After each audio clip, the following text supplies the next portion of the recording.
তোমার লীলার দয়াল একই তোমার খেলা কেন দেখাও নানা রঙের খেলা রে দয়াল একই তোমার লীলার দয়াল একই তোমার খেলা তুমি কাউরে ডোবাও কাউরে ভাসাও তুমি কাউরে ডোবাও কাউরে ভাসাও কাউরে ওঠাও তীরে কি তোমার লীলার দয়াল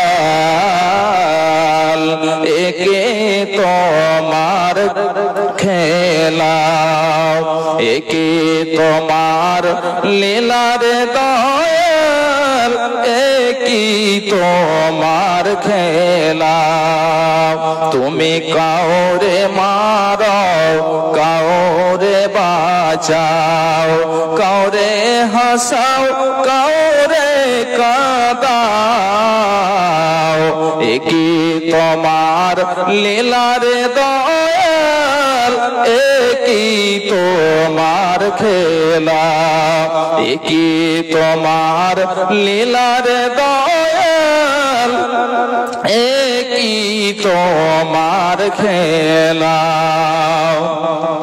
কেন দেখাও ভবের হাটে কেন দেখাও ভবের হাটে নানা রঙের খেলার দয়াল কেন দেখাও ভবের হাটে নানা রঙের খেলার দয়াল একই তোমার লীলার দয়াল একই তোমার খেলা একই তোমার লীলার দয়াল একই তোমার খেলা পাড়ি দিতে আইলাম আমি এই ভব সিন্ধু মাঝে পাড়ি দিতে আইলাম আমি এই ভব সিন্ধু মাঝে একই তুমি করলে দয়াল একই তুমি করলে দয়াল ডুবলো তরি গঙ্গে ভবের হাটে এসে আমি ভবের হাটে এসে আমি হলাম একলার দয়াল হলাম একলা একই তোমার লীলার দয়াল একই তোমার খেলা একই তোমার লীলার দয়াল একই তোমার খেলা উপস্থিত শ্রদ্ধেয় সম্মানীয় আজকের সভার সভাপতি মহাশয় এবং স্টেজে উপস্থিত উলামায়ে দ্বীন আমার সামনে দূর দূরান্ত থেকে আগত ইসলাম দরদি ভাই বন্ধু ও বাপজানেরা যাবতীয় প্রশংসা মহান আল্লাহ রাব্বুল আলামিনের জন্য যে মহান আল্লাহ রাব্বুল আলামিন আমাদেরকে পৃথিবীতে প্রেরণ পৃথিবীর বুকে সৃষ্টি করেছেন তারপরে পরে আল্লাহ রাব্বুল আলামিন আমাদেরকে সমস্ত নিয়ামত দান করেছেন যে আল্লাহ রাব্বুল আলামিন আমাদেরকে এত নিয়ামত দিয়েছেন, সেই নিয়ামতকে গুণে শেষ করতে পারবো না। সে আল্লাহ রাব্বুল আলামিনের দরবারে একবার সকলেই শুকরিয়া জানাই, সকলেই অন্তর খুলে পড়ি আলহামদুলিল্লাহ। অতঃপর খাতামুন নবিয়্যিন, নবী কুলের শিরোমণি জনাবি মুহাম্মদুর রাসূলুল্লাহ সাল্লাল্লাহু আলাইহি ওয়াসাল্লামের পড়তে কোটি কোটি আল্লাহুম্মা সাল্লি আলাইহি ওয়া বারিক আলাইহি আল্লাহুম্মা আমিন।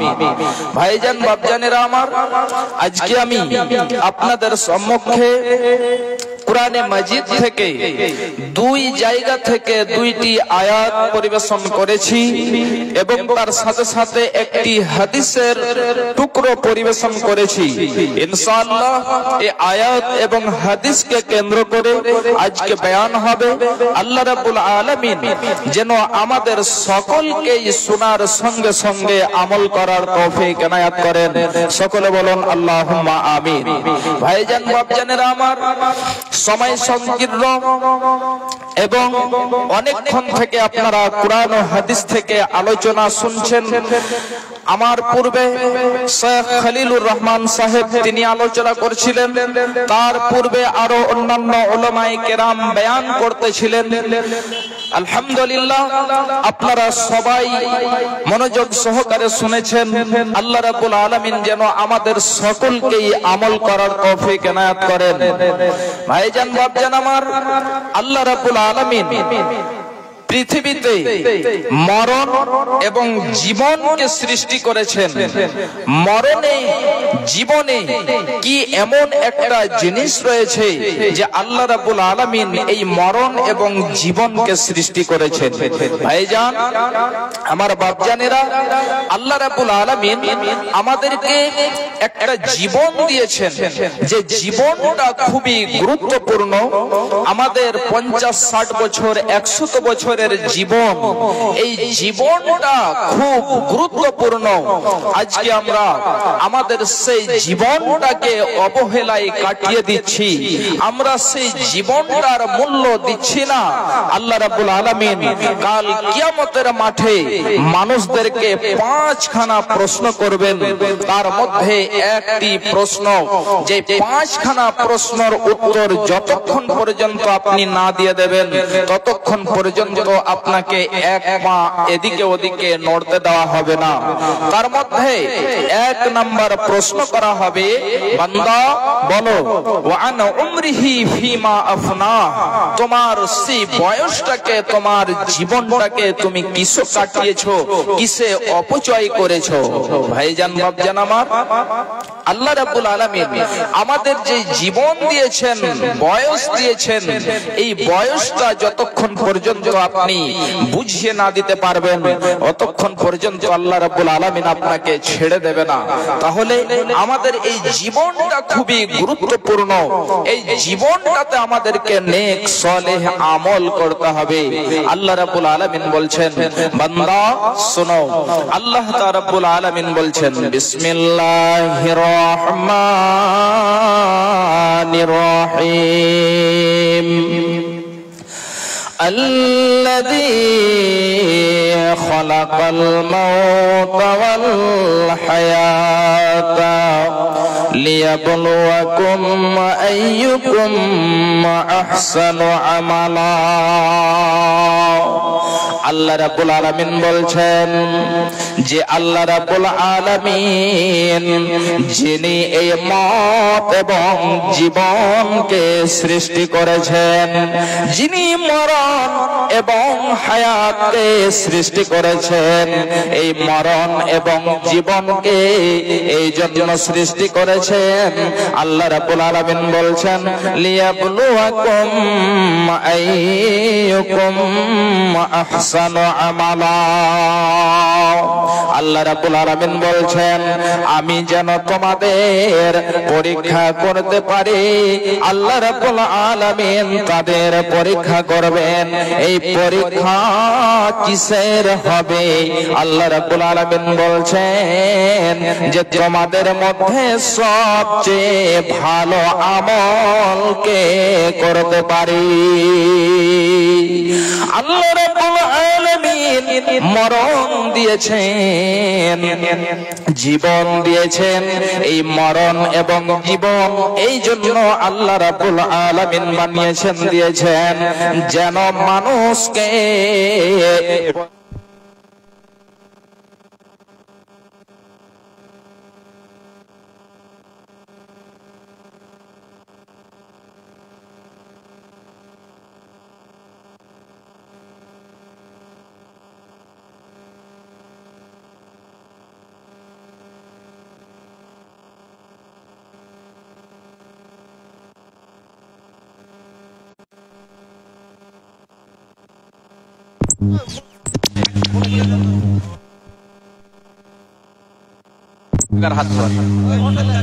আচ্ছা, একটা জরুরি ঘোষণা, যেনারা আপনারা হোটেলে খাবার খাচ্ছেন, হাতটা ধোয়ার ব্যবস্থা মসজিদের ভেতরে আপনারা একটু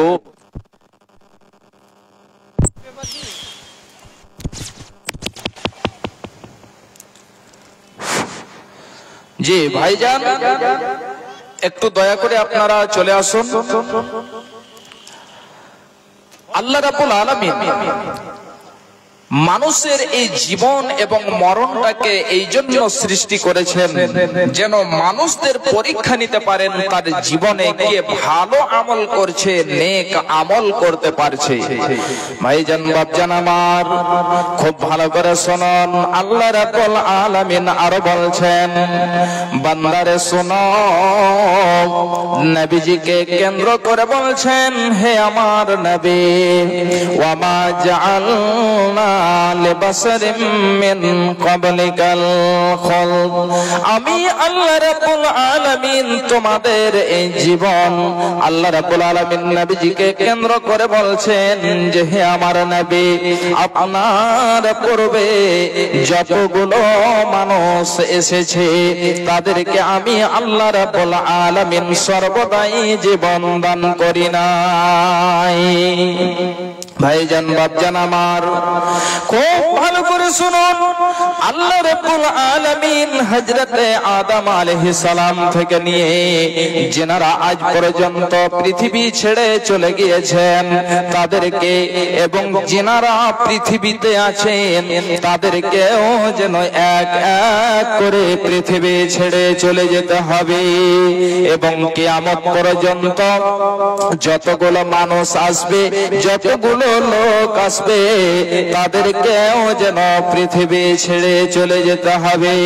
আল্লাহ রাব্বুল আলামিন বলছেন, হে আমার নবী, আফা ইন মিতা ফাহুমুল খালিদুন, আপনি মারা যাবেন, আপনি পৃথিবী থেকে চলে যাবেন, আর তারা নাকি পৃথিবীর বুকে থাকবে।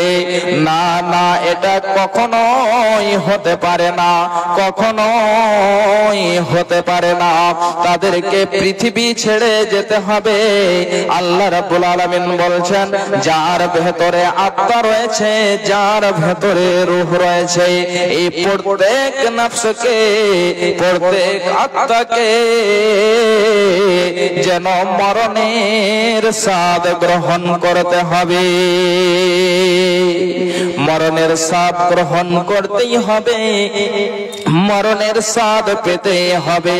খুব ভালো করে শুনে রাখুন, এই মরণটা এমন একটা জিনিস যে মরণ থেকে কেউ রেহাই পাবে না, কেউ রেহাই পাবে না। মরণ এমন যেন একটা শরবত, প্রত্যেক লোককে, প্রত্যেক নফসকে, প্রত্যেক আত্মাকে পান করতেই হবে। আল্লাহ রাব্বুল আলামিন বলছেন, বান্দারে শোনো, আইনামা তাকুনু ইউদরিকুমুল মাউত ওয়ালাউ কুনতুম ফি বুরুজিন মুসাইয়াবা। আল্লাহ রাব্বুল আলামিন বলছেন, বান্দারে শোনো, তোমরা যতই মরণ থেকে চলে যাও, তোমরা যেখানেই চলে যাও, বিশ্বের যে কোণাতে চলে যাবে, যেখানেই তোমরা চলে যাবে, তোমাদের যেন মরণ এসে ধরে ফেলবে। আল্লাহ রাব্বুল আলামিন বলছেন, বান্দারে শোনো, তোমরা যদি একটা বিশাল করে একটা পাহাড়, একটা যদি তোমরা কেল্লা তৈরি করে নাও, একটা যদি এমন করে ঘর তৈরি করে নাও, যে ঘর, যে কেল্লাটি খুবই মজবুত রয়েছে, এমন জায়গায় যে তোমাদেরকে মরণ এসে ধরে ফেলবে। খুব ভালো করে শুনুন, ইমাম ইবনে জারীর তিনি যেন একটি রায়াত নকল করেছেন, তিনি বয়ান করেছেন, হযরত মুজাহিদ আলাইহির রহমাত তিনি বলছেন, এক জায়গাতে, এই জায়গাটিতে একটি ঘটনা ধরেছেন, একটি ওয়াকিয়া ধরেছেন। খুব ভালো করে শুনুন, এই ওয়াকিয়াটি হলো, তিনি বয়ান করেছেন যে আগের জামানাতে একজন মহিলা ছিল, এই মহিলাটি গর্ভবতী ছিল, হামেলা ছিল, তার পেটে বাচ্চা ছিল, সন্তান ছিল। এমন সময়তে তার যেন বেশ বেদনা উঠে গেছে, আর যেন তার বাচ্চা প্রসব হয়ে গেল। তার গোলামকে বলছে, হে আমার গোলাম, হে আমার দাস, তুমি যাও এবং যে আমার জন্য আগুনের ব্যবস্থা করে নিয়ে এসো। এবারে তার যেন মালিকনির কথা শুনে এই যেন বের হয়েছে, যেমন সে বাড়ি থেকে বের হয়েছে, হঠাৎ করে একটি লোকের সাথে দেখা হয়ে গেল।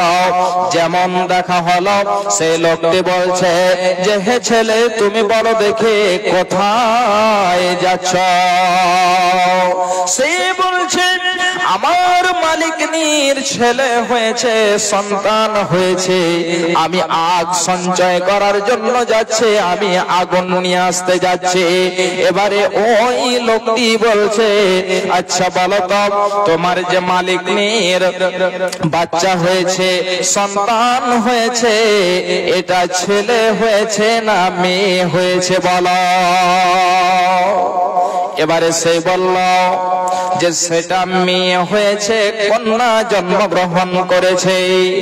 যেমন এই কথা বলা, তেমনই যেন সেই লোকটি বলছে, তাহলে শুনে রাখো, যে মেয়েটি জন্ম হয়েছে, এই মেয়েটি বিয়ের পূর্বে, বিয়ের আগে 100 জন কিংবা তার চেয়েও বেশি ছেলের সাথে ব্যভিচার করবে, অন্যায় করবে, জিনা করবে।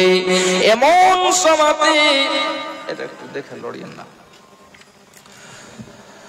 এমন সমাধি সেই যেন লোকটি বলছে যে তুমি, তোমার যেন ওই মেয়েটি রয়েছে 100 জন কিংবা তার চেয়েও বেশি ছেলের সাথে ব্যভিচার করবে।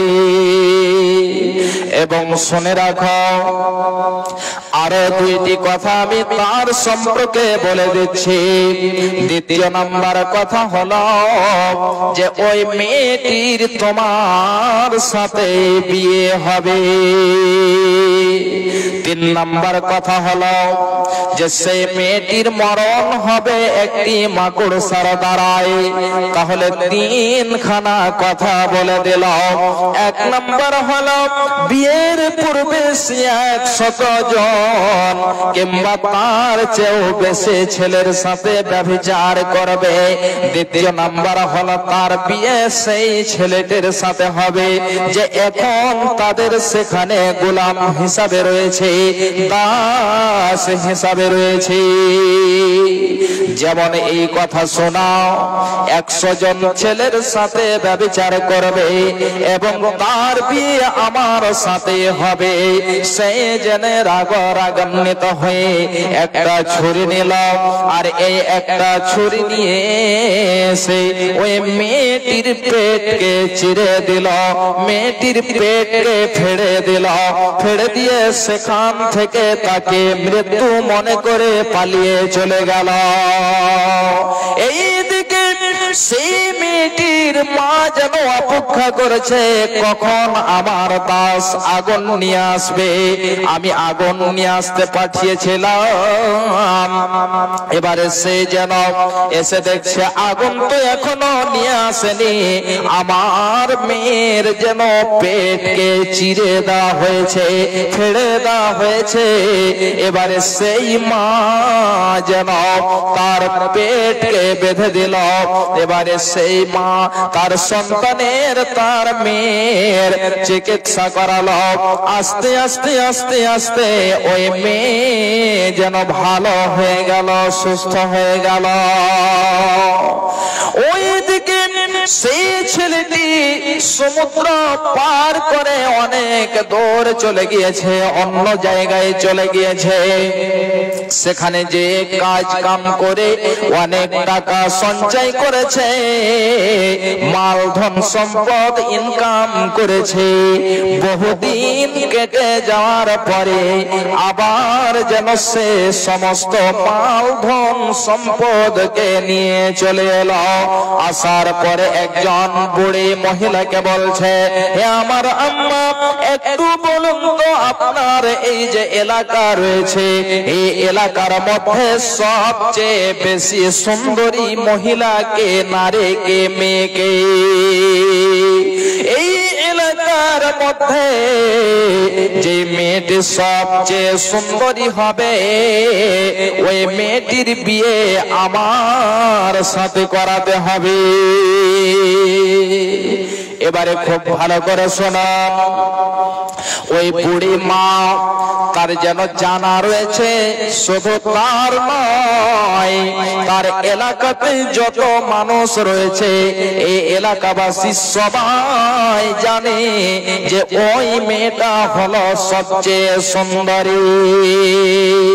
তাকে বলা হলো, হ্যাঁ একটা সুন্দরী মেয়ে রয়েছে, তাকে বিয়ের প্রস্তাব দেওয়া হলো। এবারে বিয়ের প্রস্তাব দেওয়ার পরে বিয়েও হয়ে গেল।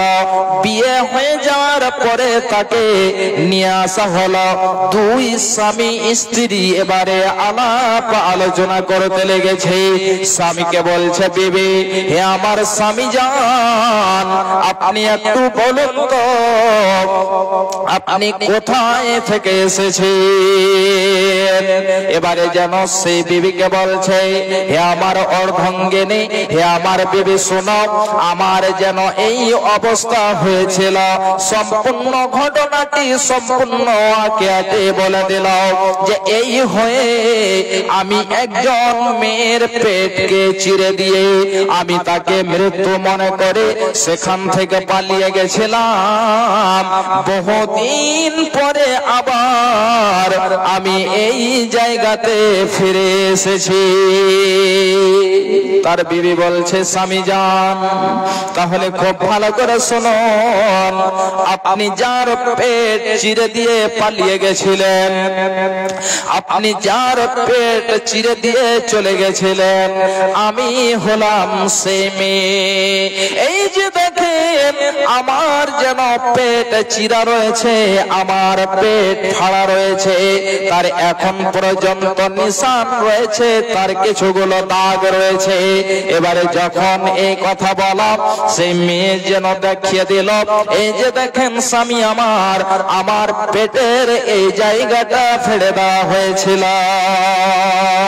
আমার মা চিকিৎসা করে এবারে আমি বড় হয়েছে, বিয়েও হয়ে গিয়েছে। এবারে তার স্বামী বলছে, বেবেরে বলো, তাহলে তোমার সম্পর্কে আরো আমি দুইখানা কথা জানি, বলো।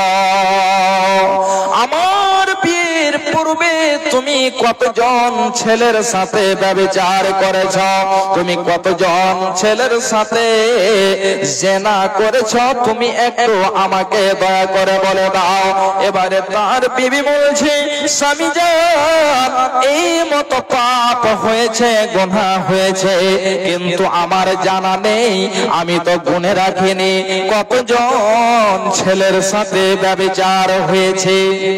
এবারে তার স্বামীকে বলে দেওয়ার পরে স্বামী বলছে, বেবে রে, তুমি যে এত সুন্দরী, ঠিক আছে, আমি তোমাকে ছেড়ে যাব না, তোমার উপরে এত মহব্বত, এত ভালোবাসা জন্মেছে, আমি তোমাকে এখানে ছেড়ে যাব না।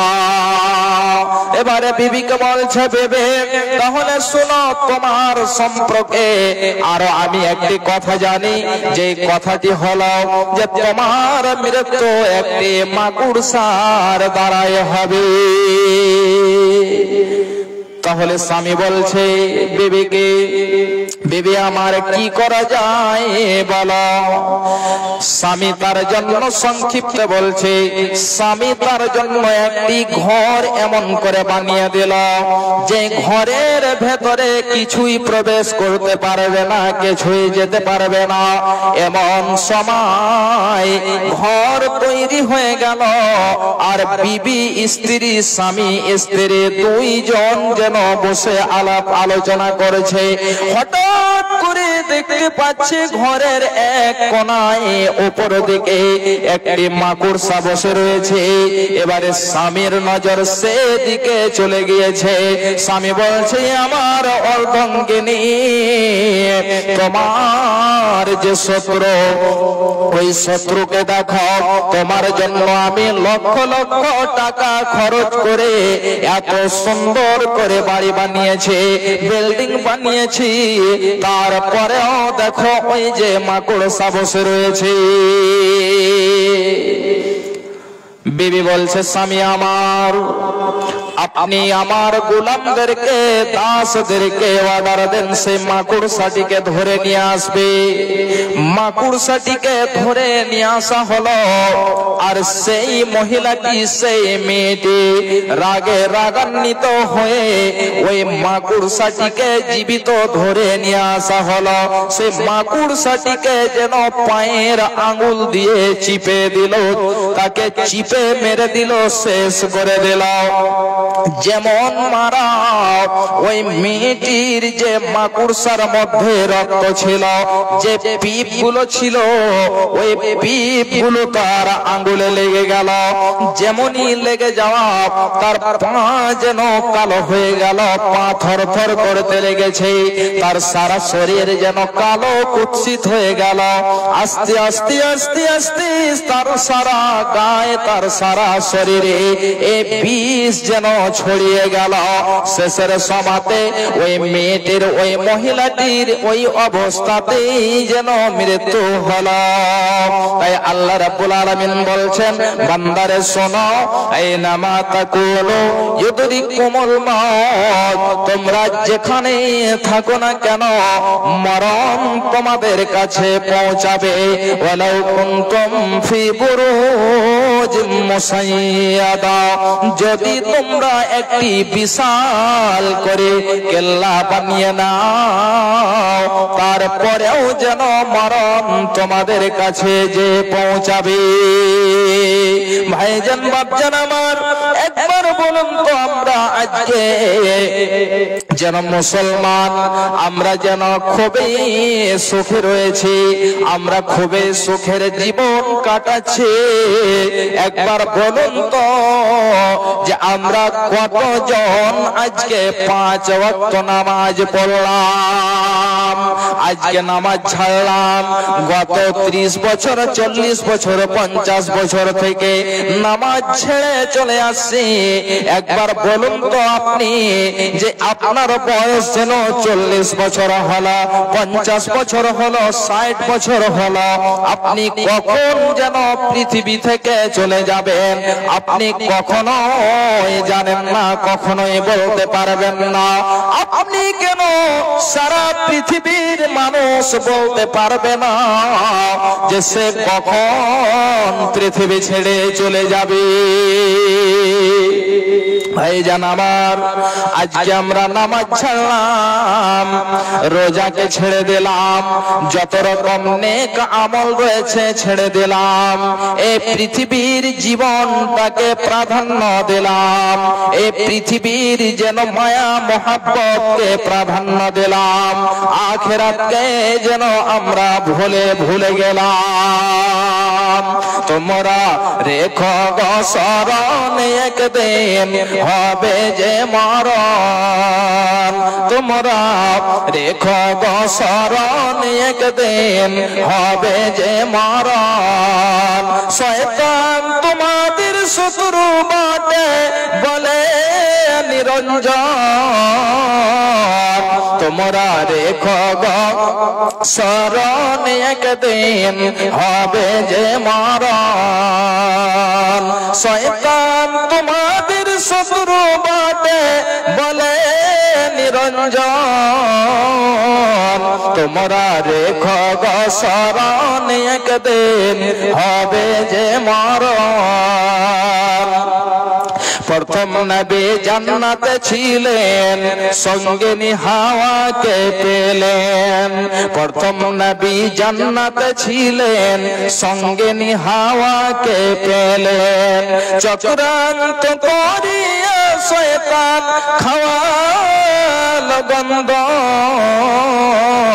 তোমরা রেখো গো স্মরণ, একদিন হবে যে মরণ। প্রথম নবী জান্নাতে ছিলেন, সঙ্গিনী হাওয়াকে পেলেন। চক্রান্ত করিয়া শয়তান খাওয়ালো গন্ধ। তোমরা রেখো গো স্মরণ, একদিন হবে যে মরণ। আরাফাতে হাজির হলেন, ইব্রাহিম এক নবী ছিলেন। আরাফাতে হাজির হলেন, আরাফাতে যাওয়ার সময় ধোঁকা দেয় শয়তান। তোমরা রেখো গো স্মরণ, একদিন হবে যে মরণ। আরাফাতে যাওয়ার সময় ধোঁকা দেয় শয়তান। তোমরা রেখো গো স্মরণ, একদিন হবে যে মরণ। আরাফাতে হাজির হলেন, আরাফাতে হাজির হলেন, শয়তানকে পাথর মারলেন। ইসমাইলের পরিবর্তে দুম্বা হইল কুরবান। আরাফাতে হাজির হলেন, শয়তানকে পাথর মারলেন। ইসমাইলের পরিবর্তে দুম্বা হইল কুরবান। তোমরা রেখো গো স্মরণ, একদিন হবে যে মরণ। তোমরা রেখো গো স্মরণ, একদিন হবে যে মরণ। শয়তান তোমাদের শত্রু বটে বলে নিরঞ্জন। তোমরা রেখো গো স্মরণ, একদিন হবে যে মরণ। ভাইজান বাপজান আমার, শুধু আর একটা হাদিস আপনাদেরকে আমি তুলে দিচ্ছি, খুব ভালো করে শোনান। মরণ যখন মানুষের কাছে চলে আসে তখন যেন তার কতটা বেদনা হয়, তার কতটা কষ্ট হয়। রাবি হচ্ছেন হযরতে আব্দুল্লাহ ইবনে আব্বাস রাদিয়াল্লাহু তাআলা আনহু। তিনি বলেন বলছেন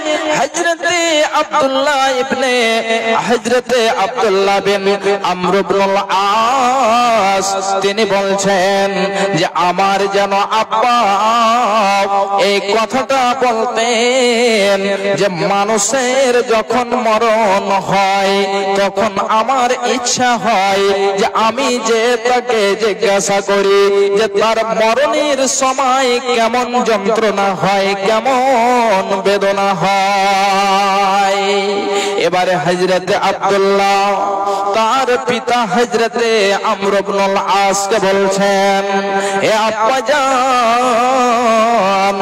এখন তো আপনি মরণ শয্যায় রয়েছেন, এখন তো আপনি মারাগোল মওতে রয়েছেন, একটু বলুন তো আপনি এখন আপনাকে মরণের কেমন ব্যথা মনে হয়?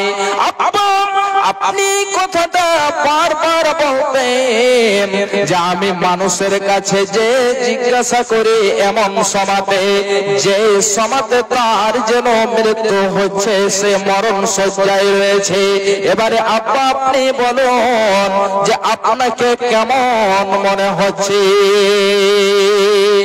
এবারে হযরতে আমর ইবনুল আস বলছেন, খুব ভালো করে শুনুন। আমর ইবনুল আস বলছেন, বেটা শোনো, কান্নামা আতনাফাসু মিন খরতি ইবরাতিন।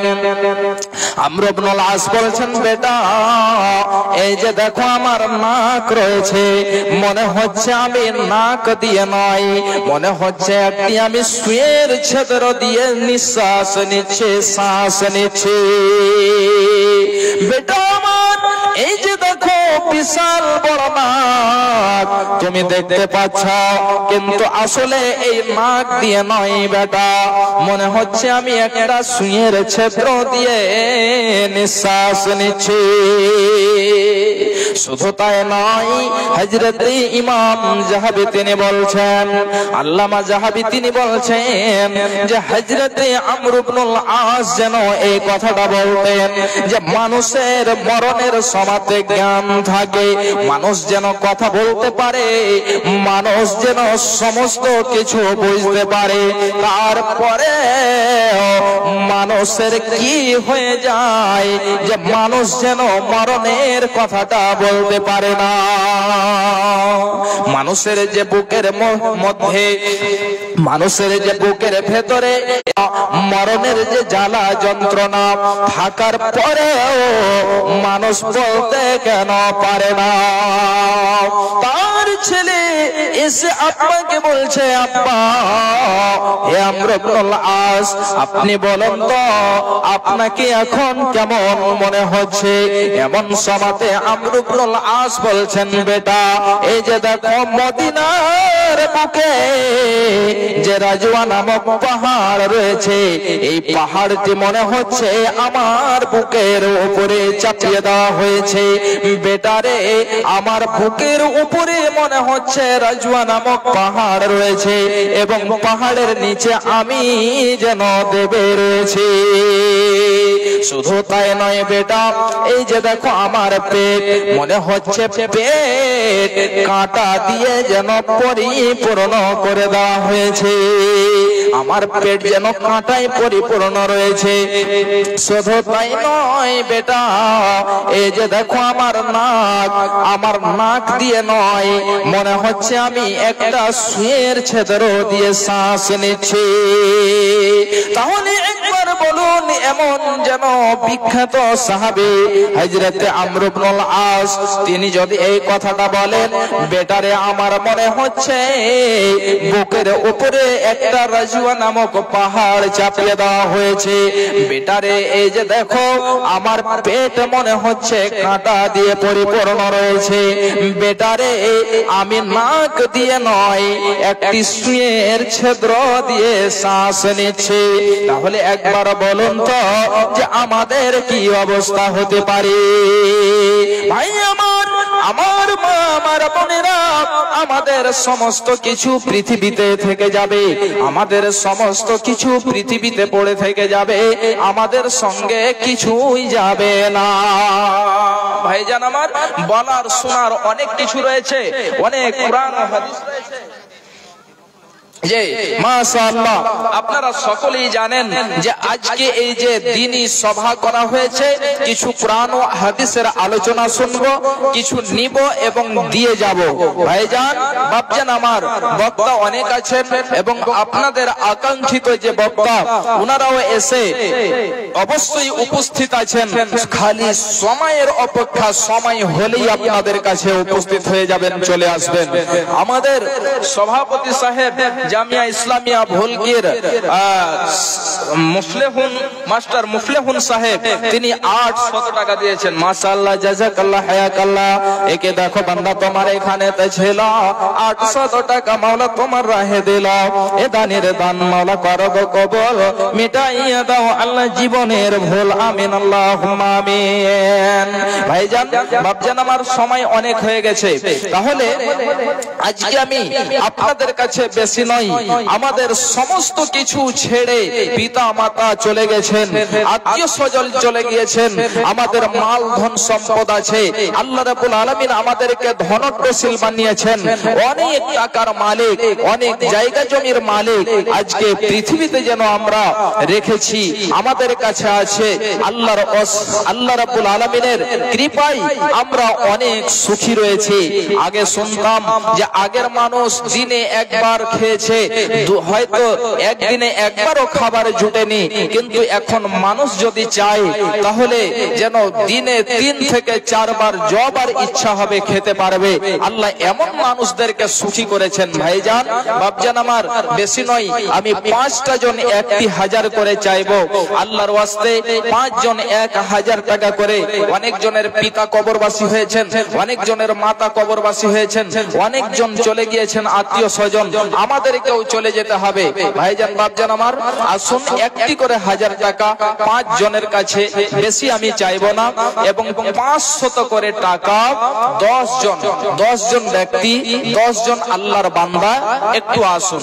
বাপজান আমার ভাইজান আমার এই মাদ্রাসার জন্য, যে মাদ্রাসাতে ছোট ছোট ছেলেরা দ্বীনি শিক্ষা নিচ্ছে, দ্বীনি শিক্ষা অর্জন করছে, কোরআন ও হাদিসের শিক্ষা অর্জন করছে, আমি বেশি নয় মাত্র 500 করে টাকা 10 জনের কাছে এবং 5 জন 1000 টাকা করে আসুন। আল্লাহর বান্দা আল্লাহ রাব্বুল আলামিন আপনাকে ভালো বদলা দেবেন, আর এই যেন আমলটাই, এই সাদকাটাই আপনার আখিরাতে যেন কাজে আসবে, এটাই যেন আপনার জমা থাকবে। আপনি যা খাবেন, আপনি যা পড়বেন, আপনার এটাই, তারপরে আপনি যেটা পৃথিবীতে দান করবেন সেটা হলো আপনার। ভাইজান যেটা আপনি দান করবেন সেটার বদলা আপনি আখিরাতে পাবেন ইনশাআল্লাহ। আসুন চটচট করে আসুন ভাইজান বাপজান আমার, চট করে আসুন। শাহ সিকান্দার মরিবার কালে এই ওয়াসিয়াত করেন হরিস সকলে, শাহ সিকান্দার মরিবার কালে এই ওয়াসিয়াত করেন হরিস সকলে, মরিলে আমার তরে শুনো বারবার, মরিলে আমার তরে শোনো বারবার, কাফনের সাথে হাত বেঁধনায় আমার, সকলেতে মিলে জ্বলে। আচ্ছা আচ্ছা, রায়হান 500 টাকা দিয়েছে, তার আব্বা মারা গিয়েছে রায়হানের।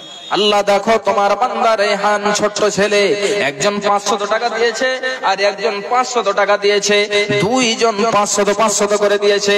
আল্লাহ দেখো তোমার বান্দাদেরকে 2 জন যেন 500 করে দিয়েছে। আল্লাহ তুমি তাদের নেক আকাঙ্ক্ষাকে পূরণ করে দাও। শুনলাম একজন যেন ব্যক্তি কবরবাসী হয়েছে, আল্লাহ জানি না সে কি অবস্থায় রয়েছে, আল্লাহ তুমি তার কবরের আযাবকে ক্ষমা করে দাও। আল্লাহ তুমি তার কবরের আযাব, আল্লাহ তুমি তার কবরকে প্রশস্ত করে দাও।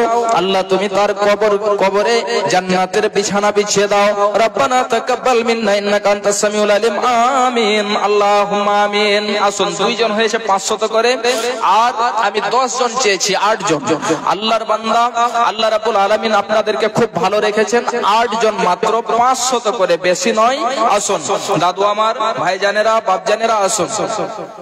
শাহ সিকান্দার মরিবার কালে এই ওয়াসিয়াত করেন ওয়ারিস সকলে, মরিলে আমার তরে শোনো বারবার, মরিলে আমার তরে শোনো বারবার, কাফনের সাথে হাত বেঁধনায় আমার, সকলেতে মিলে জুলে খাটলেতে করে দুই হাত ঝুলাইয়া লইয়া যায় মরে।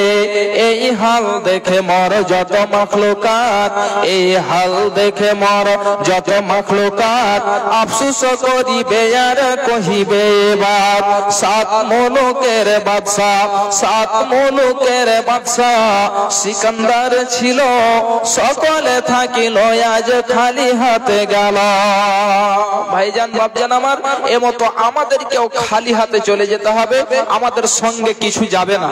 এই জন্য আসুন বিশ্বনবী জনাবে মুহাম্মদুর রাসূলুল্লাহ সাল্লাল্লাহু আলাইহি ওয়াসাল্লাম বলছেন, দাউ মারাযাকুম বিসসাদাকাতে, তোমাদের মধ্যে যে অসুখী ব্যক্তি রয়েছে, যিনারা অসুস্থ রয়েছেন, তিনাদের এলাজ করবেন, তিনাদের চিকিৎসা করাবেন দান করে, সাদকা করে। বিশ্বনবী বলছেন যে হাদিসটিকে সহিহ বলা হয়েছে, এই হাদিসটি যেন দিয়ে কি করতে হবে, আমাদেরকে বুঝে দান করে সাদকা করে আমাদেরকে চিকিৎসা করাতে হবে, এলাজ করাতে হবে। হয়তো আমাদের লক্ষ লক্ষ টাকা এই ডাক্তারের কাছে খরচ করে দিই, এই টাকা খরচ করেও যেন আমাদের হয়তো অসুখ ভালো হচ্ছে না, ইনশাআল্লাহ এই মসজিদ মাদ্রাসাকে, গরিব মিসকিন দুঃখীকে ভালোবেসে দেন, ইনশাআল্লাহ আপনার এই অসুখ ভালো হবে। আসুন ভাইজান বাপজানেরা আমার, যিনারা বাকি আছেন চটচট করে দেন। মুসলিম হইলে কাফনে, মুসলিম হইলে কাফনে, খ্রিস্টান হইলে কিছু নাই। ও মানব দুই দিনের দুনিয়াতে গৌরব করার নাই রে কিছু নাই, সময় তুই আর নাই রে বেশি, সময় তুই আর নাই রে বেশি, দমের খেলা শেষ, যেতে হবে সেই ঠিকানায়, যেথায় যেতে হবে সেই ঠিকানায়, যেথায় আপন দেশ। মুসলিম হইলে কাফনে, খ্রিস্টান হইলে কফিনে, হিন্দু হইলে চিতাই পড়ে ছাই। ও মানব দুই দিনের দুনিয়াতে গৌরব করার নাই রে কিছু নাই। একজন আর 500 টাকা দিয়েছে, 3 জন হলো, আর 7 জন আসুন, ইনশাআল্লাহ 7 জন পেয়ে যাব আশা করি। 500 করে, বেশি নয়। দাদু আমার, ভাইজানেরা আমার, এই মাদ্রাসার জন্য, যেখানে কোরআন ও হাদিসের শিক্ষা দেওয়া হয়, এই মাদ্রাসার জন্য আল্লাহ দেখো 3 নম্বরে একজন 500 টাকা দিয়েছে। আল্লাহ তুমি তোমার এই বান্দার দানকে কবুল করে নাও, আল্লাহ তুমি তার আশা আকাঙ্ক্ষাকে পূরণ করে দাও, আল্লাহ তুমি তার নেক উদ্দেশ্যকে পূরণ করে দাও। একজন ভাই আমার 200 টাকা দিয়েছে, তার মেয়ে অসুস্থ, আল্লাহ দেখো একজন ভাই আমার 200 টাকা দিয়েছে, আল্লাহ তুমি তার দানকে কবুল করে নাও।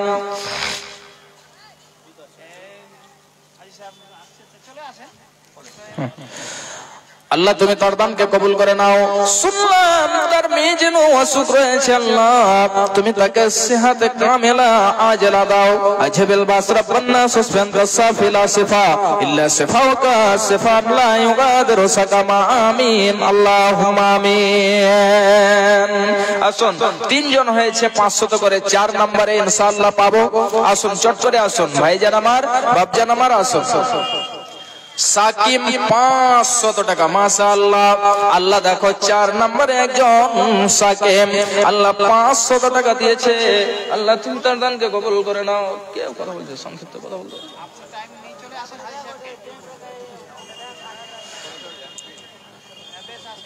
যে আসুন, চটচট করে আসুন। 4 নম্বরে হয়ে গেছে একজন। আল্লাহ তুমি তার দানকে কবুল করো, আল্লাহ তুমি তাকে সুস্থ রাখো, আল্লাহ তুমি তার যেন রুজিতে বরকত দেবে, আমিন আল্লাহুম্মা আমিন। 5 নম্বরে আসুন। ও মরণ কথা স্মরণ কি তোর নাই রে মুমিন ভাই, মরণ কথা স্মরণ কি তোর নাই, টাকা পয়সা জমিদারি 500 তো দিয়েছেন নাকি? আচ্ছা, ওই হাজি ইয়ার মোহাম্মদ সাহেব, আর কিছু পারা যাবে না? আগে দিয়েছেন, আচ্ছা যাই হোক। আরেকজন 5 নম্বরে 500 হয়ে গেছে। আল্লাহ দেখো, হাজি আর মোহাম্মদ সাহেবের একজন ছেলে 500 টাকা দিয়েছে। আল্লাহ কিছুদিন পূর্বে তিনি যেন কবর, জানি না কি অবস্থায় রয়েছে, আল্লাহ গো তুমি তার রূহের মাগফিরাত করে দাও, আল্লাহ তুমি তার কবরকে প্রশস্ত করে দাও, আল্লাহ তুমি তার কবরে নূরের বাতি জ্বালিয়ে দিও। রব্বানা তাকাব্বাল মিন্না ইন্নাকা আনতাস সামিউল আলিম, আমিন আল্লাহুম্মা আমিন। আসুন, 5 নম্বরে হয়ে গেছে। আর কয়েকটা জন চটচট করে আসুন। মরণ কথা স্মরণ কি তোর নাই রে মুমিন ভাই, মরণ কথা স্মরণ কি তোর নাই। মারা গেছে, যাক এই ভাই আমার কি যেন নাম, 1000 টাকা দিয়েছে, মা মারা গেছে। আল্লাহ মাকে কত ভালোবাসে, মায়ের জন্য 1000 টাকা দিয়েছে। আল্লাহ পৃথিবীতে নেই আল্লাহ এমন একজন মানুষ যাকে একবার প্রাণ ভরে ডাকবে, মা বলে ডাকবে, আজকে সীমা পৃথিবীতে নেই। আল্লাহ তুমি তার মায়ের কবরকে প্রশস্ত করে দাও, আল্লাহ গো তুমি তার রূহের মাগফিরাত করে দাও, আল্লাহ তুমি তাকে জান্নাতুল ফিরদাউসের ওয়ারিস বানিয়ে দিও, আমিন আল্লাহুম্মা আমিন। 5 নম্বরে হয়েছে। 6 নম্বরে একজন আসুন। 6 নম্বরে 500, 500 করে 10 জন চেয়েছিলাম, আর 4 জন আসুন। 6 নম্বরে 500 টাকা ইনশাআল্লাহ পেয়ে যাব। আর আপনাদের সামনে বক্তাও চলে এসেছেন, আর সময়ও অনেক হয়ে গিয়েছে। কয়েকটা জন আর চটচরে আসুন আপনারা, 500 করে। ভাইজান বাপজান আমার আসুন। মরণ কথা স্মরণ কি তোর নাই রে মুমিন ভাই, মরণ কথা স্মরণ কি তোর নাই, টাকা পয়সা জমিদারি পড়ে রবে পাকা বাড়ে, খালি হাতে যাবি চলিয়া রে মুমিন ভাই, মরণ কথা স্মরণ কি তোর নাই, মরণ কি তোর নাই রে মুমিন ভাই, মরণ কথা স্মরণ হল না, আখিরাতে মিজান মাঠে ওজন হবে পূর্ণ ভাবে, এ কথাটি জানা কি তোর নাই রে মুমিন ভাই, এ কথাটি কানে তুলে নাও, এ কথাটি জানা কি তোর নাই রে মুমিন ভাই, এ কথাটি কানে তুলে নাও, মরণ কথা স্মরণ কি তোর নাই রে মুমিন ভাই, মরণ কথা স্মরণ কি তোর নাই।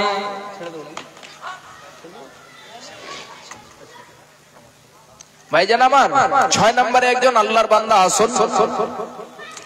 বিশ্ব নবী জনাবি মুহাম্মদুর রাসূলুল্লাহ সাল্লাল্লাহু আলাইহি ওয়াসাল্লাম বলছেন, যখন মানুষ মারা যায় তার সমস্ত আমলের দরজা বন্ধ হয়ে যায়, সমস্ত আমলের দরজা বন্ধ হয়ে যায়, কিন্তু তার জীবনে যদি 3খানা আমল করে যেতে পারে, তাহলে এই 3খানা আমল তার জন্য এই কবরবাসী হবে, কবরে চলে যাবে, তারপরেও সে যেন নেকি পেতে থাকবে। ভাইজান বাপজান আমার, বিশ্বনবী কি বলছেন সেই 3খানা জিনিস? বিশ্বনবী আমার বলছেন, সাদাকাতিন জারিয়াতিন আও ইলমিন ইউনতাফাউ বিহি আও ওয়ালাদিন সালিহিন ইয়াদউ লাহু। বিশ্বনবী আমার বলছেন এক নাম্বার হলো সাদকায়ে জারিয়া। যদি তুমি সাদকায়ে জারিয়া এমন একটা সাদকা যে সাদকায়ে জারিয়া বিভিন্ন আমল দিয়ে হতে পারে। এমন ধরুন একটা মসজিদ আপনি নির্মাণ করে দিলেন, একজনে পারলেন না 10 জনে বানিয়ে দিলেন। একটা যেন ইয়াতিমখানা বানিয়ে দিলেন, আপনি একটা যেন মাদ্রাসার ঘর বানিয়ে দিলেন, রাস্তার পাশে একটা গাছ লাগিয়ে দিলেন, নল লাগিয়ে দিলেন। এই রকম যতগুলো আমল রয়েছে এই ধরনের অনেকগুলো আমল বলা হয়েছে। আর এই সমস্ত আমল হলো সাদকায়ে জারিয়া। যদি আপনি আপনার জীবনে এমন আমল করে যেতে পারেন তাহলে অবশ্যই আপনি কবরবাসী হয়ে গেলেও যেন কবরে শুয়ে শুয়ে নেকি পেতে থাকবে। এটা হলো সাদকায়ে জারিয়া। ভাইজান, আজকে আপনি 500 1000 টাকা আপনি দিচ্ছেন, এই মাদ্রাসাতে একটা গরিব ছেলে পড়ছে, মিসকিন ছেলে পড়ছে, ইয়াতীম ছেলে মেয়ে পড়ছে, তাদের শিক্ষার ব্যবস্থা করে দিচ্ছেন। এটাও এক ধরনের আপনার সাদকায়ে জারিয়া হবে। আপনার এই যেন টাকা আপনি ব্যয় করলেন, এখান থেকে একটা ছেলে যদি মানুষ হয়ে যায়, একজন শিক্ষা অর্জন করে, সে আবার 10 জনকে শিক্ষা দেবে, আবার সে 10 জন 10 করে জনকে শিক্ষা দেবে। তাহলে এই করতে করতে বাড়তে থাকবে। যতজন শিক্ষা পাবে আপনার অত নেকি হতেই থাকবে। ভাইজান বাপজান আমার, আল্লাহর কাছে দোয়া করি যে আল্লাহ যেন আমরা মরণকে বেশি বেশি করে স্মরণ করতে পারি। আল্লাহ আমরা যেন জাহান্নাম থেকে নাজাত পেতে পারি, এমন আমল করার তৌফিক এনায়াত করো। সকলে বলুন আল্লাহুম্মা আমিন। আল্লাহ আমাদের মধ্যে যে অসুস্থ রয়েছে আল্লাহ তুমি তাদের শিফায়ে কামেলা আজলা দাও, আমিন আল্লাহুম্মা আমিন। আমি এখান থেকে ইতি করলাম। আসসালামু আলাইকুম ওয়া রাহমাতুল্লাহি ওয়া বারাকাতুহু।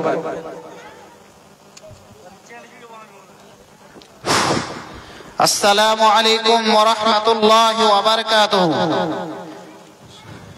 এতক্ষণ বক্তব্য শুনছিলাম আমরা আমাদের মাদ্রাসার শিক্ষক ফজিলাতুল শেখ হুমায়ুন কবির সালাফি সাহেবের মুখে। খুব সুন্দর আলোচনা করছিলেন, কিন্তু আমাদের হাতে সময় নেই, বক্তার লিস্ট অনেক, এবং আমাদের যিনি প্রধান বক্তা আইনাল হক হাক্কানি সাহেব আছেন, তিনি আমাদের মাঝে উপস্থিত হয়ে গেছেন। তিনাকে আমরা স্টেজে 10টার আগে আগে নিয়ে আসবো ইনশাআল্লাহ। যাই হোক, আপনারা এদিক ওদিক ছুটাছুটি না করে আপনারা এসে বসুন। আমাদের মাঝে উপস্থিত আছেন ফজিলাতুল শেখ ইমদাদুল হক রহমানী সাহেব, তিনি আমাদের মাঝে উপস্থিত আছেন, বক্তব্য রাখবেন। এখন আমাদের আজকের এই জালসার সম্মানীয় ব্যক্তি, মহামান্য অতিথি, আমাদের এলাকার অভিভাবক, আমাদের উত্তর দিনাজপুরের সমাজসেবী, আমাদের সকলের অভিভাবক মামা শাহাবুদ্দিন হাজী শাহাবুদ্দিন সাহেবকে স্টেজে নিয়ে আসছি। আপনাদের সামনে আলহাজ শাহাবুদ্দিন সাহেব আসবেন এবং আমাদেরকে সুপরামর্শ দিবেন। আমরা তার মুখে 10 মিনিটের মতো আমরা কিছু পরামর্শ ভাবে কথা শুনবো ইনশাআল্লাহ। আসসালামু আলাইকুম।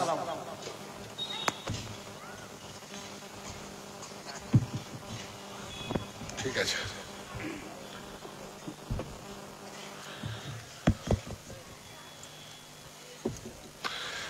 আসসালামু আলাইকুম ওয়া রাহমাতুল্লাহি ওয়া বারাকাতুহু। শ্রদ্ধেয় সভাপতি, স্টেজের উপরে মাওলানা আইনুল হক হাক্কানি সাহেব, আমার বাবাজি আতিকুল্লাহ এবং আপনারা সামনে যারা আছেন, মহতি জালসা বাঁশপাড়া,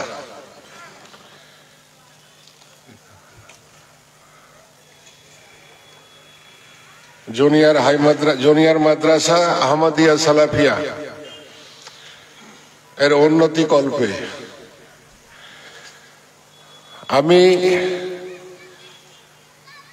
আপনাদের কাছে একটা অনুরোধ করি, আগে রাস্তার উপরে না থেকে সবাই নিচে ফিল্ডে বসেন, তাহলে বক্তারা বলতে ভালো পারবে আর আপনাদের শুনতেও ভালো হবে।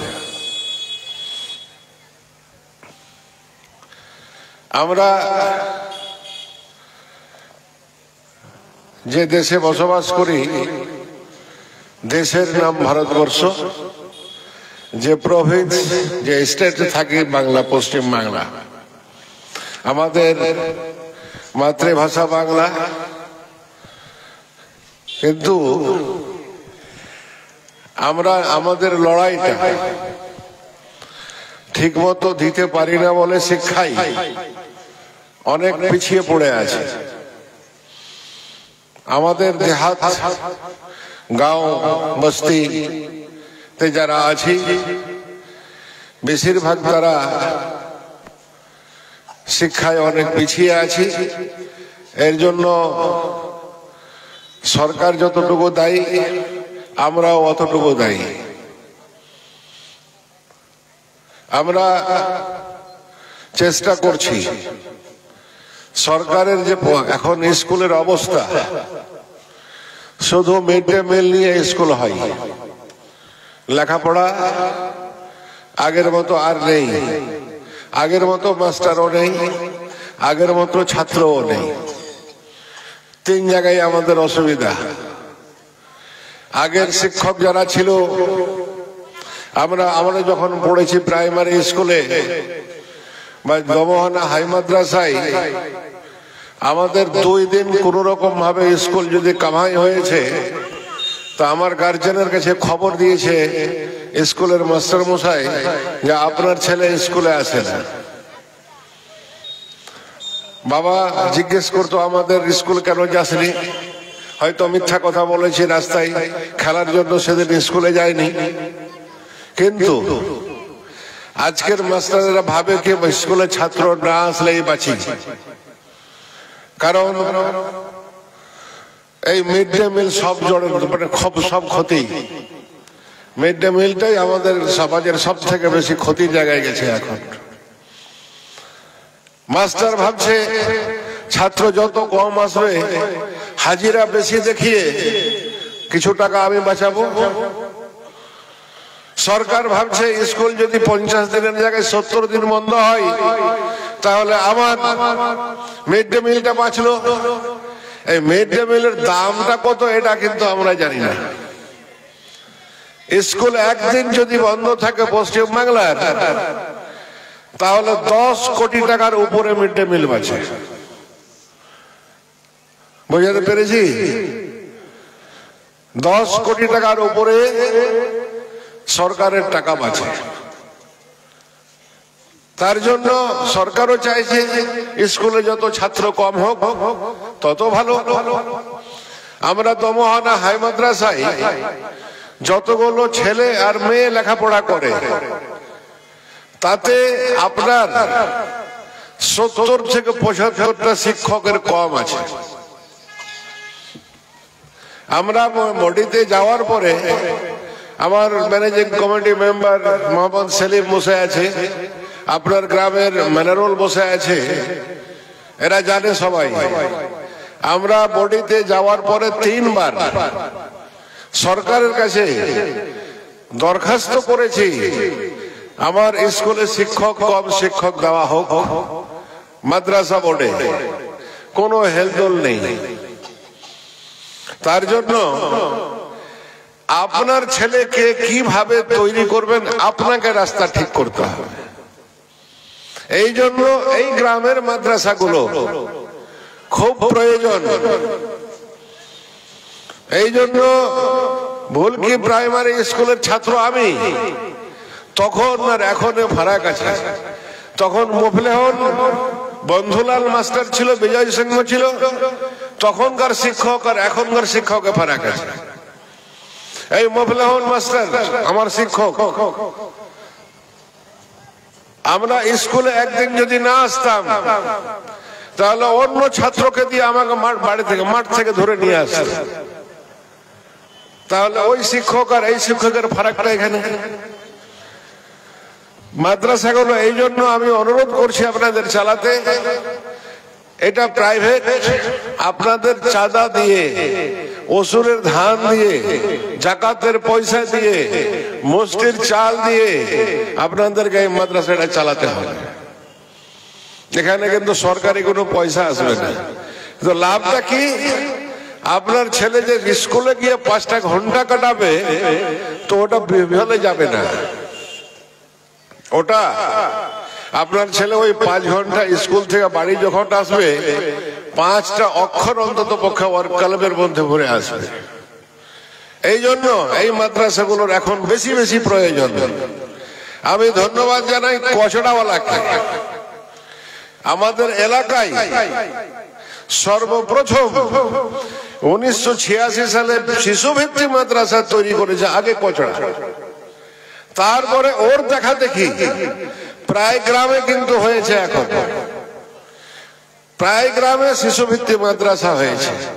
উন্নয়ন কি আমার গ্রামের শিশুভিত্তিক মাদ্রাসার ছেলে লেখাপড়া করে সরকারি চাকরি করছে, কিন্তু সরকারের স্কুলে পড়ে ও পিছনে পড়ে আছে, যেহেতু কম্পিটিশনে ও যেতে পারছে। আপনার এখান থেকেও আল্লাহ দেয়, যদি আপনারা ঠিকভাবে চালান আর ছেলেগুলোকে যদি গার্ড করেন, তাহলে আপনার ছেলেগুলো সরকারের কোনো না কোনো জায়গায়, দেশের কোনো না কোনো জায়গায় কাজে লাগবে। আমি এই অনুরোধটুকু আপনাদের করছি। দ্বিতীয় কথা, আমি অন্যভাবে একটু বলছি আপনাদের, রাজনীতি নিয়ে বেশি মাতামাতি আমাদের না করাই ভালো। আমরা আজ থেকে 40 বছর আগে যেমন ছিলাম, 20 বছর পরে যেমন ছিলাম আগে, আজকেও সেই অবস্থাতেই আছে। আমাদের পরিবর্তন হয়নি। আমি 96 সালের একটা ঘটনা বলে, 98 সালে একদিন গণশক্তি পেপারে আমি পেলাম যে যতগুলো মার্ডার হয়েছে রাজনীতিকে কেন্দ্র করে পঞ্চায়েত ইলেকশনে, তার মধ্যে 95% মুসলিম ছেলেরা মার্ডার হয়েছে, আর মার্ডার করেছে মুসলিম ছেলেরা। এবার ছেড়ে দেন, ওইটা আসলো আমি 2023-এর ঘটনা বলি। এটা এবিপি আনন্দের রিপোর্ট, আমার নয়। এবিপি একটা সংবাদ মাধ্যম আছে, টিভি চ্যানেল, সবাই আপনারা দেখেন, ঘন্টা খানেক সঙ্গে সুমন এটাও দেখেন। ওখান থেকে আমি রিপোর্টে বলছি, ও বললো একদিন 56 জন লোক মারা গেছে এই 2023 সালের। কেউ তৃণমূলকে রক্ষা করার জন্য, কেউ সিপিআইএম কে রক্ষা করার জন্য, কেউ কংগ্রেসকে রক্ষা করার জন্য। তো ওই যে 56টা লোক মার্ডার হয়েছে, তার মধ্যে 54টা মুসলিম ছেলে মার্ডার হয়েছে। আমি এটা আপনাদের জানাতে চেয়েছি। তা আমাদের এইটা করে লাভটা কি? আমি তো কোনোদিন মুখ্যমন্ত্রী হতে পারবো না, আমি তো কোনোদিন কোনো মন্ত্রীও হতে পারবো না, আমার গ্রামের, এই গ্রামের, আমার অঞ্চলের থেকে কোনোদিন এমএলএও হতে পারবে না, যেহেতু এমএলএ বলেই গেছে যে করণদিঘি থেকে কেউ এমএলএ হতে পারবে না। তাহলে আমাদের এই ঝগড়া ফাসাদ নিজের মধ্যে রেখে লাভটা কি? যে যা পারছে করতে দেন, কিন্তু শিক্ষাটাকে আপনারা ছাড়বেন না। ওটা আপনার পার্সোনাল প্রপার্টি মনে করি আমি, ওটা আপনার পার্সোনাল সম্পত্তি।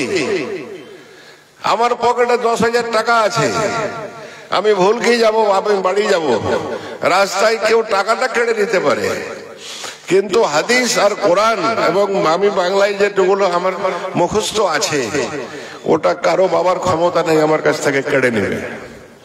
যেটা শিক্ষা আমার ভিতরে আছে, যে হুনার আমার ভিতরে আছে, সেটা কেউ করতে পারবে না। টাকা পয়সা, জামা কাপড় এইগুলো করতে পারবে। এই জন্য এমন সম্পত্তিতে ছেলেগুলোকে তৈরি করুন যেটা কেউ কেড়ে নিতে না পারে। আমরা ভুলকিতে, এই ভুলকি গ্রামের বয়স আমার জানা মতে 80 বছরের উপরে, সম্ভবত 80 বছরের উপরে। তো আমার নিজের বয়স 62 বছর। এই গ্রামে জন্মেছে, আমার জন্ম ওই ভুলকির মাটিতে।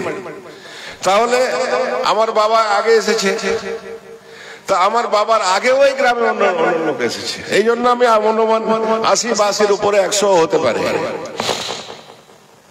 তা আমাদের এখান থেকে কেউ তো পুলিশও হলো আজ পর্যন্ত লেখাপড়া শিখে। লেখাপড়ার গোড়াতে গেল না তো কেন হবে? লেখাপড়ার জায়গাতে যেতে হবে। আমার গ্রামের আমি কয়েকটা উদাহরণ এবার আপনাদের দিচ্ছি। যারা ছেলেকে তৈরি করব মনে করেছিল, তারা ইনশাআল্লাহ তৈরি করে নিয়েছে। আমার গ্রামে আমি ডিলার, যে আফজাল ডিলার আছে না, ওকে আমার মডেল মনে করি। ওর সবগুলো ছেলে সুশিক্ষিত। যার বাড়িতে 3টা ছেলে প্রফেসর, তাকে কি মনে করি আমি ওকে এটাই ধন্যবাদ দিই যে আফজালের মতো যদি সবাই হতো, সবাই নিজের ছেলেকে লেখাপড়া করাতো, তাহলে আমার ওই পাড়া, উত্তর পাড়া আর এই বাঁশ পাড়া এর আলাদা একটা বাতাবরণ থাকতো। আমি এই কথাটাই আপনাদের বলতে চেয়েছি। মাওলানা আব্দুর রহমান, ওরা অনেকগুলো ছেলে, সবাইকে ও শিক্ষিত করেছে। মাওলানা জিল্লুর রহমান, তার 2টো ছেলে, 2টোই প্রফেসর ধরতে হবে। একটা সৌদিতে প্রফেসরি করছে, একটা মালদা গৌড়বঙ্গে আছে। তাহলে ওদের এই নকলও করতে পারবো না আমরা। আর যখন আপনার জমির পাশে জমি কেউ কিনছে, তখন তো সালা ও জমি কিনে নিলে আমি কেন কিনতে পারি না, এই হিংসাটা আপনার হচ্ছে। তা আপনার ছেলে, ওর ছেলেটা ফার্স্ট ডিভিশন পাস করলো, আপনার ছেলেটা কেন করবে না ফার্স্ট ডিভিশনে পাস? আমাদেরকে সব থেকে বেশি নষ্ট করছে এই চায়ের দোকান। রাত 12টাতে চায়ের দোকান খোলা থাকে, দোকানদারের কোন টাকা পড়েছে রাত 10টা 12টা পর্যন্ত চায়ের দোকান খুলে রাখার? তার মানে বিক্রি হয় ওই জন্য খুলে রাখে। তো আপনি এশার নামাজের পর 1 ঘন্টা আপনার পরিবারে, আপনার নাতি নাতিন থাক, আপনার ছেলে পেলে থাক, তাকে নিয়ে আপনি 1 ঘন্টা বইয়ের সাথে খেলা, 1 ঘন্টার বেশি নয়, 1 ঘন্টা করে প্রতিদিন আপনি ছেলে আর আপনার নাতি নাতিনকে অভ্যাসে পরিণত করেন, বইয়ের সাথে খেলতে লাগান, তাহলে সমাজটা অটোমেটিক বদলিবে। আমি এই ছেলেগুলোর সাথে মানে কাছে আমার সমাজের দায়িত্ব দিব না, কিন্তু আমি না দিলে ওদের কাছে যাবে। পরম্পরা, এটা প্রকৃতির নিয়ম। আমি আজকে বুড়া হয়েছি, কালকে ওই ছেলেদের হাতে অটোমেটিক সমাজের দায়িত্ব যাবে। এই ছেলেরা যদি শিক্ষিত থাকে, নিজের মতো করে সমাজকে গড়বে। যদি অমূর্খ রাখেন, তাহলে ও ঘাস কাটা ছাড়া আর কিছু সমাজে গড়বে না। আমার যে উদ্দেশ্য আপনাদের কাছে, মাদ্রাসাকে নিয়ে নয়, আমার শিক্ষার উপরে আলোচনাটা আমি আপনাদের করছি। কারণ যদি শিক্ষিত হতে হয়, আমাদের কোনো কোনো জায়গায় শরমও লাগে। কিছু কিছু জায়গায় একটা ছেলে, আজকের বাজারের কথা বলছি, ক্লাস 18-19 বছর বয়স, 20 বছর বয়স ছেলেটার দলিলে ড্রেস দেখে মনে হচ্ছে কত শিক্ষিত আছে। আর দলিলে যখন সই দিতে গেছে, তখন উঠা বাড়িয়ে দিয়েছে। এটা আমি ওর বাপকে সেদিন বলেছি, আপনাদেরও বলছি, এটা আমাদের পক্ষে লজ্জা না? আজকের বাজারে শিক্ষার এত সৌন্দর্য পরিবেশ থাকার পরে যদি নিজের নাম লেখা আঙুঠা বাড়াতে হয়, তাহলে এই সম্প্রদায়, এই ভাটিয়া জাত কি করে মাথা তুলবে আগে? আমার কথা হচ্ছে, একটা পরিবারের কোন ছেলে, কোন মেয়ে স্কুলের বাইরে, মাদ্রাসার বাইরে যেন না থাকে। সবাইকে শিক্ষায় নিয়ে যেতে হবে, সবাইকে শিক্ষার দায়িত্ব নিতে হবে, সমাজকে সামনে বাড়াতে হবে। কালকে যেন এই গ্রামের আমি দেখি কোন ছেলে যেন কোনোদিন উকিল হয়ে আসে, ডাক্তার হয়ে আসে, কোন ছেলে পুলিশের প্রশাসনে যাক, আমি এইটুকুই আপনাদের কাছে বলতে চেয়েছি। আর এই বলেই আমার বক্তব্য শেষ করছি। আসসালামু আলাইকুম ওয়া রাহমাতুল্লাহি ওয়া বারাকাতুহু।